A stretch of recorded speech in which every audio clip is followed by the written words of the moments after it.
Hello, I'm Sister Martina again, and this is the fifth meeting of our series about virtues. We were talking about our construction and the foundation of justice, and then all the work of the architect and the engineer with the virtue of prudence, so planning things, thinking before we do things. And today we come to the construction itself. I mean, the people who are there and who put, the bricks or the woods or whatever you need to really construct the building. I think all of us have had this wonderful opportunity of seeing professionals at work, be it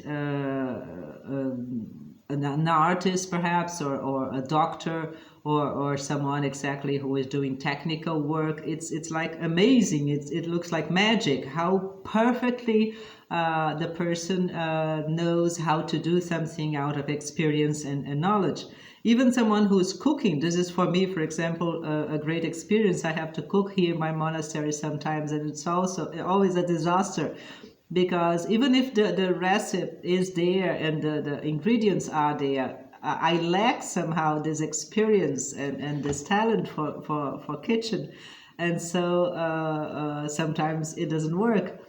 And this, let's say, the last care, the last touch, the thing that makes something really, really good or not, we can compare to the virtue of temperance. I think he used this word in English. Temperance is exactly the ability of doing a thing well done to the last detail. Because something can be very just, very good, even prudent in its planning, but when we do it, sometimes we can lose everything because we do it badly done, because we do it without this care for the details. This shows itself so much, of course, in our talk with the others, in the tone of our voice, in the opportunity of saying something. Not only it's prudent to say now, and this is the right moment, but I have to have this last touch of kindness, of love, of sometimes seriousness to do something really well done. Many people think that we are talking here about some kind of oppression. I mean, so many things, I have to be controlled all the time, and this oppresses me.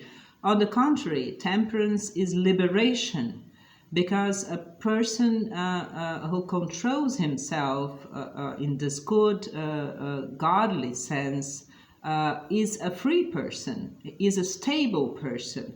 We can rely on him. We know that even if he's angry, he won't be shouting out of control, or if he's sad, he won't be so depressed that he won't do anything anymore. A person of temperance is a reliable person, is a person of serenity, is a person that knows the right measure of the things, that don't exaggerate things, is a person that doesn't act out of emotions or impulses, but acts out of reason and faith. We see that so many times when there is an accident, for example, or an urgent situation.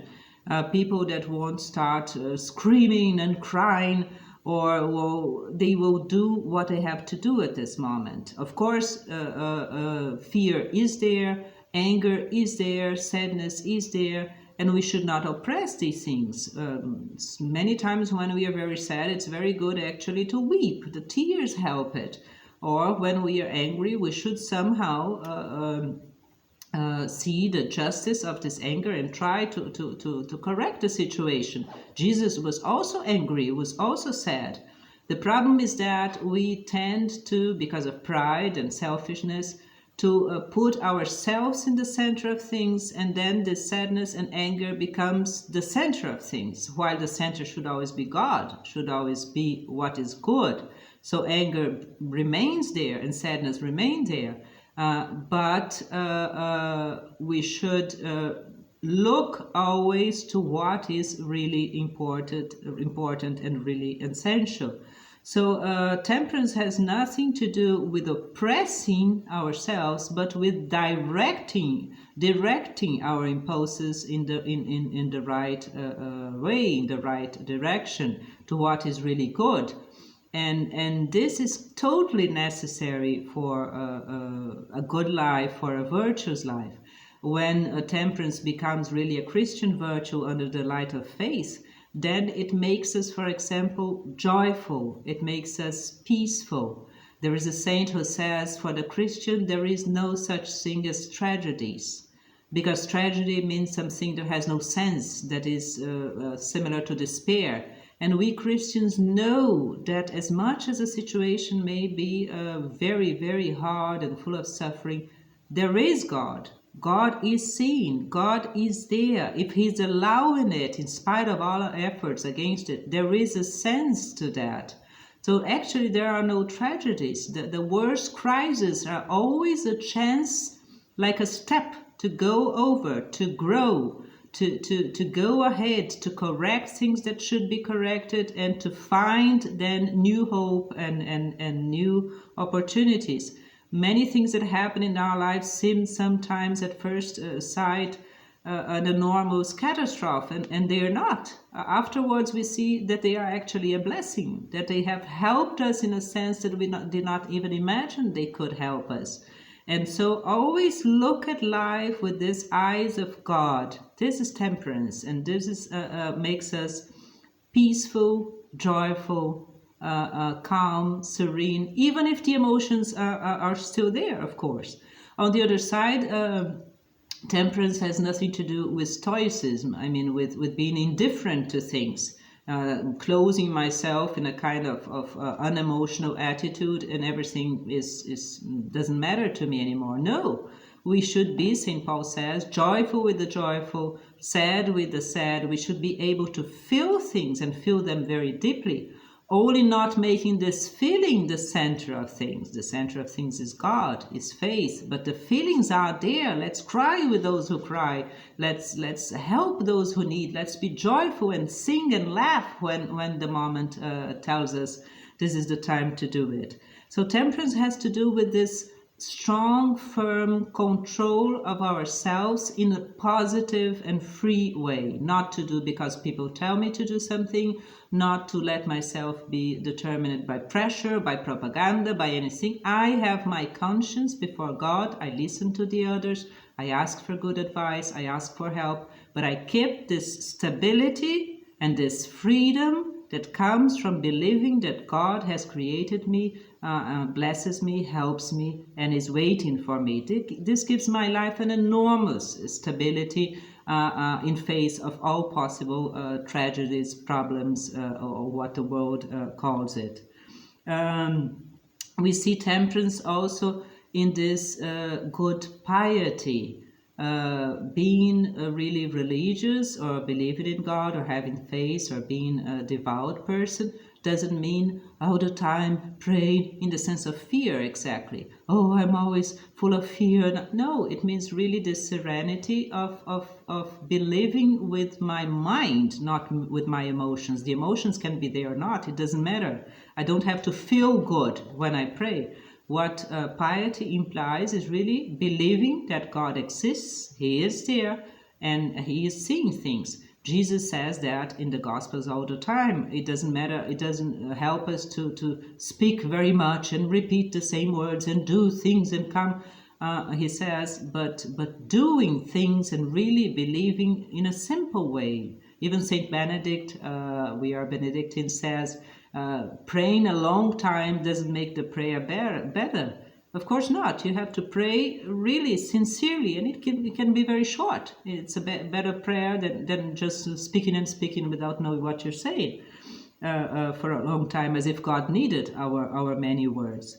Temperance means also, of course, fidelity, truthfulness to our vocations, to our mission, not to run of our responsibilities. Not to allow the lack of control to determine our life, not to look for escapisms, not being fanatic not being, of course, a person that is always looking for new things and new sensations and new distractions, laziness, much less despair.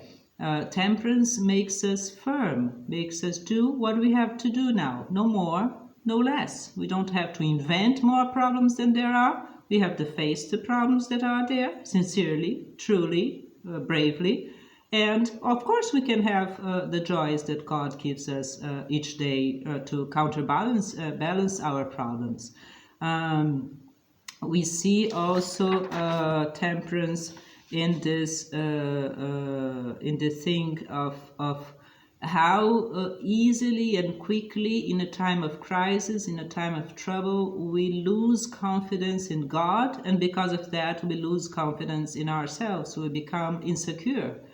We are very sometimes full of a strong personality. We are even very bossy. We speak, we know. But when something comes that really hurts us, then we immediately don't know anymore what to do. Then we are a prey to our own feelings and to what the others say. So temperance makes us somehow, and we are going to see this the next virtue, strong. Why? Because we know that important is that we do what we have to do in each moment, and we know how to do it to the last touch. So we are trustful somehow. This is my role. I have to do this now, no more, no less. So let me give all I can to this essential and good task.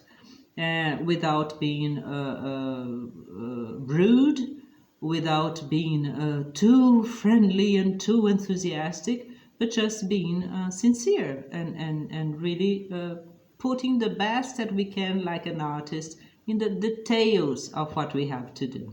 So see you the next time, and God bless us